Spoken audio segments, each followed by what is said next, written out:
relation entre les valeurs cognitives et les arts, trois attitudes possibles se dessinent. 1. La conception disjonctive exclusive. Les valeurs cognitives et les arts n'ont aucun rapport entre eux. Cette impossibilité est logique ou c'est une impossibilité de fait. Dans le premier cas, l'intitulé « valeurs cognitives » dans les arts serait une expression dépourvue de sens. L'art est par définition hors du domaine de la connaissance. Dans le deuxième cas, les œuvres d'art qui prétendent avoir un apport cognitif en sont les faits dépourvus. 2. La conception réductionniste. Sa version radicale consiste à affirmer l'idée selon laquelle les valeurs cognitives sont l'unique valeur véritable de l'art. Sa version modérée soutient que les œuvres d'art en tant qu'œuvres d'art font l'objet d'une évaluation cognitive positive ou négative. 3. La conception conjonctive. Il se peut que certaines œuvres d'art aient un apport cognitif.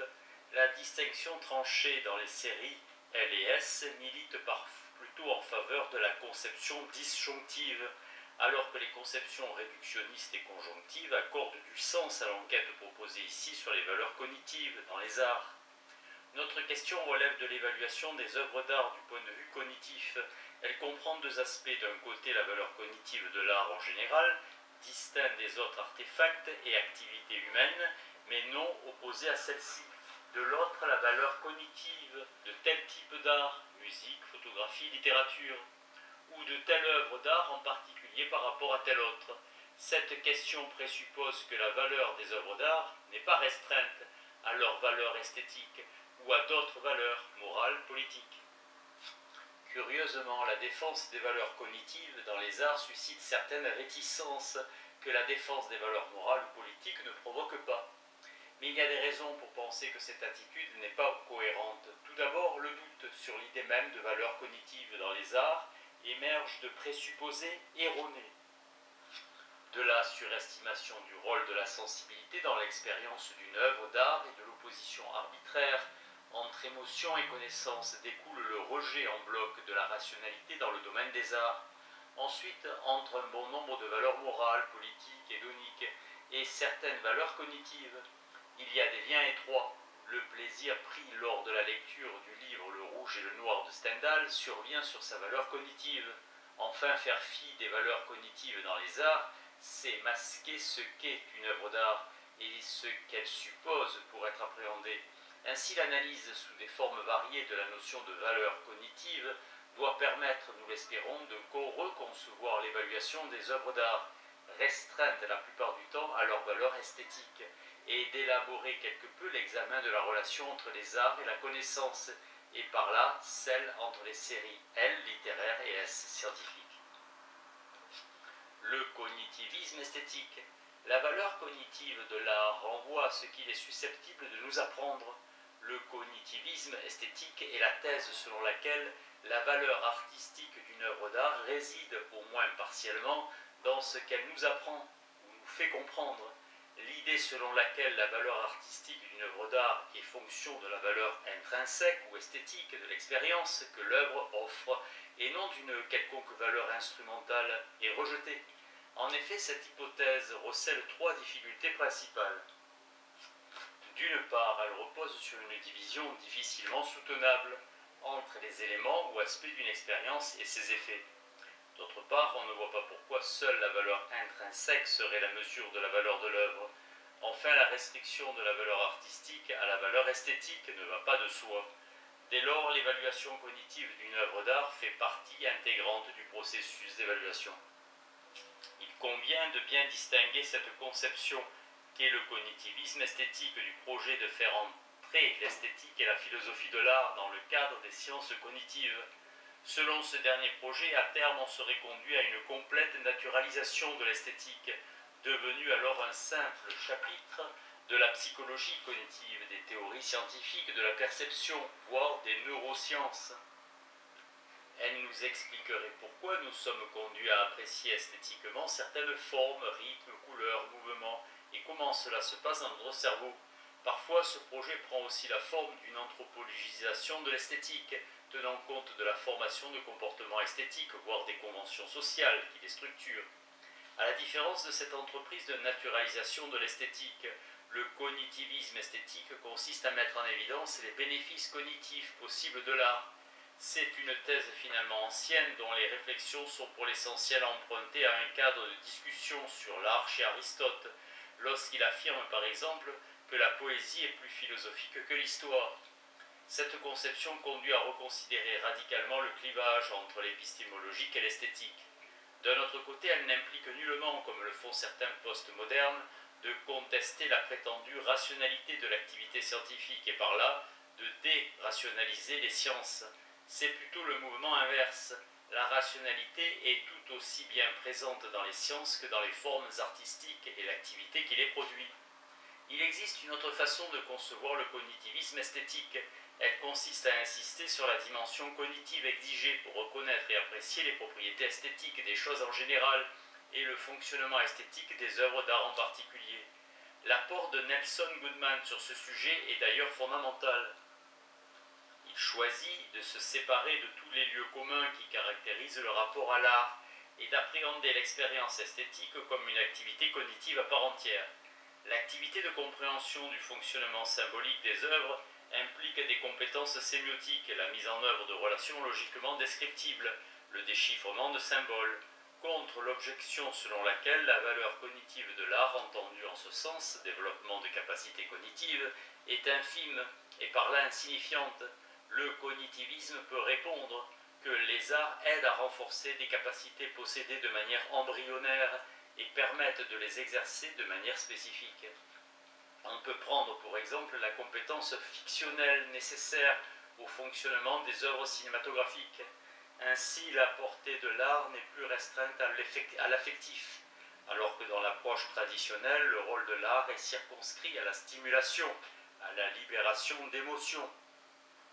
La logique ne menace plus l'art, mais contribue à libérer le regard que l'on porte sur lui. La clarification du statut cognitif de l'attention esthétique suppose de dépasser trois préjugés. Le premier est celui de l'interprétation traditionnelle de l'œuvre d'art comme mentale, voire irréelle, et de l'expérience esthétique comme un état pur n'ayant aucune visée objective. La direction d'ajustement de l'attention esthétique, comme pour n'importe quelle autre relation cognitive, consiste à appréhender l'œuvre d'art telle qu'elle est. Le second préjugé est celui de la conception passive de l'expérience esthétique et le troisième celui de la dichotomie entre les émotions et la connaissance. Or, l'expérience esthétique est dynamique plutôt que statique, sensible et intellectuelle à la fois. La perception est déjà une activité mobilisant toutes les ressources cognitives. Le piège ici est qu'il n'existe pas d'œil innocent. C'est toujours vieilli que l'œil aborde son activité obsédé par son propre passé et par les insinuations anciennes et récentes de l'oreille, du nez, de la langue, des doigts, du cœur et du cerveau. Il ne fonctionne pas comme un membre soumis d'un organisme complexe et capricieux. Il choisit, rejette, organise, distingue, associe, classe, analyse, construit.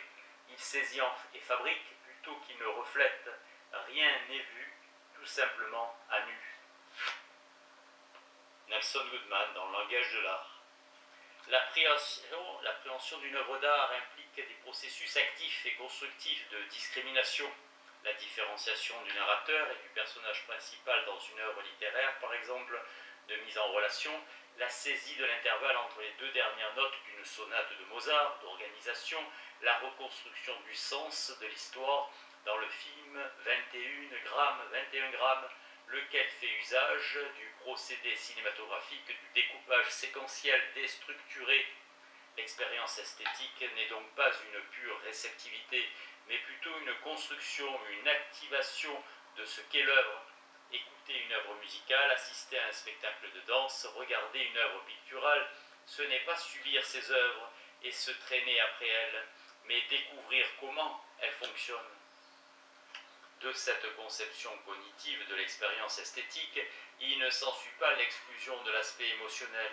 Ainsi, la reconception du statut gnoséologique de l'expérience esthétique, loin d'aller à l'encontre de l'émotion, y conduit. Nos émotions, en tant qu'elles fonctionnent cognitivement, sont un mode de connaissance des œuvres d'art. Faire de l'esthétique une branche de l'épistémologie n'implique donc pas d'anesthésier l'expérience esthétique. La première forme de cognitivisme esthétique met l'accent sur la finalité. Les œuvres sont pour nous des sources d'une connaissance qui ne peut être obtenue autrement. Il ne s'agit pas de parvenir à des thèses générales comme le philosophe ou à des théories comme le scientifique, mais à un savoir qui prend forme dans les particularités d'une œuvre, à travers les détails des personnages et de la narration par exemple. La musique, la peinture ou la danse, même quand ils ne sont pas narratifs, voire peut-être surtout, nous font comprendre certaines choses. Contre l'idée courante selon laquelle une œuvre d'art possède un contenu de vérité, à la condition qu'elle fonctionne comme un langage. Le langage descriptif ne constitue pas le standard pour déterminer la possibilité ou l'impossibilité de transmission d'un savoir. Dès lors, il n'est pas nécessaire de demander ce qui est véhiculé par telle œuvre d'art, en insistant pour avoir une traduction propositionnelle, comme dans les savoirs académiques. Justement, la compréhension artistique n'a pas cette forme et elle n'est pas exportable de l'expérience que nous faisons au contact des œuvres.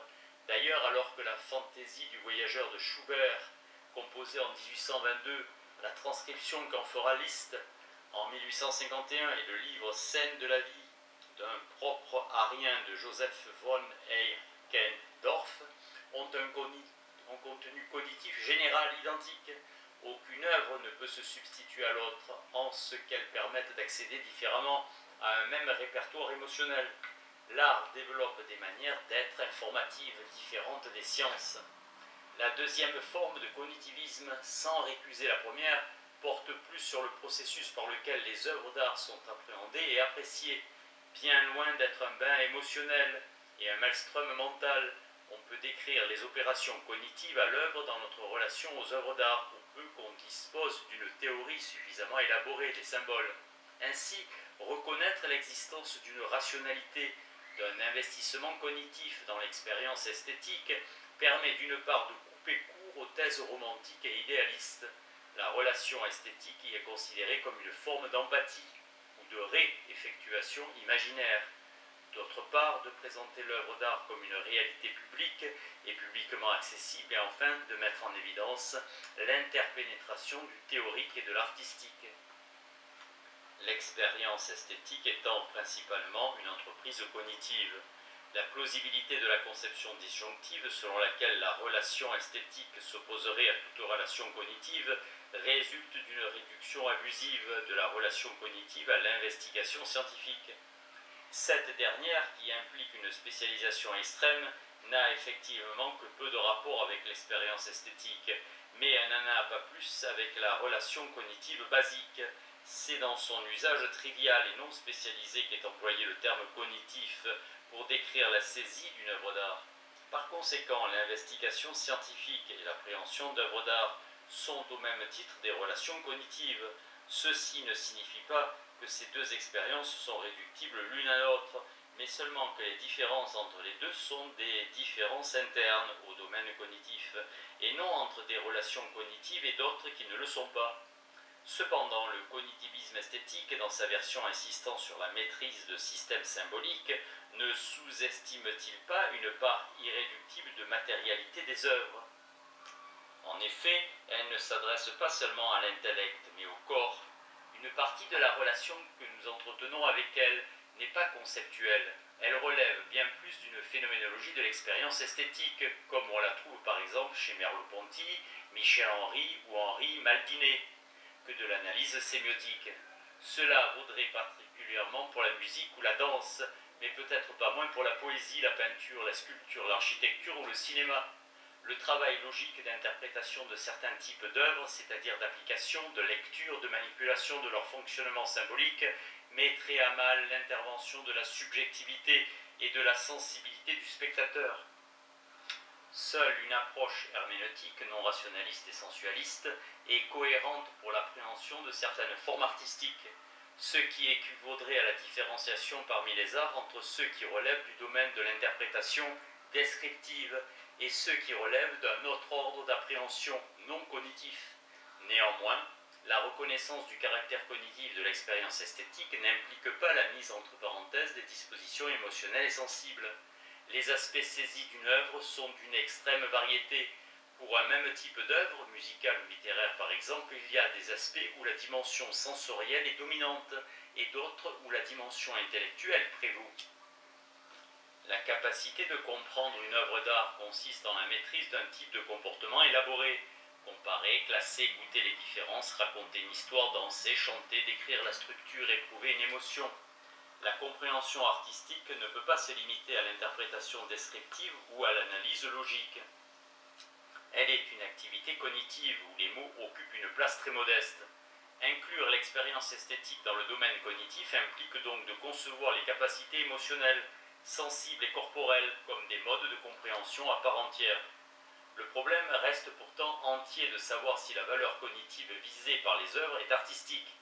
L'apport épistémologique possible de certaines œuvres d'art doit-il être pris en compte pour l'évaluation de la réussite d'une œuvre en tant qu'œuvre d'art? Qu'une œuvre puisse nous apprendre quelque chose, cela signifie-t-il qu'elle est faite en vue de nous l'apprendre? L'art suppose-t-il d'être évalué du point de vue cognitif?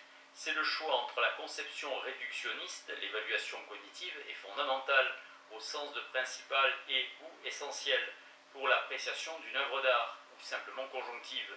La possibilité de valeur cognitive dans les arts ne signifie pas que la teneur épistémologique d'une œuvre constitue un critère évaluatif artistique. Soit cela fait partie de la nature des arts d'être évalué du point de vue cognitif, positivement ou non, soit il n'en est rien, la valeur cognitive étant contingente. Dans les deux cas, adopter une forme d'essentialisme ou au contraire une position anti-essentialiste suppose une justification.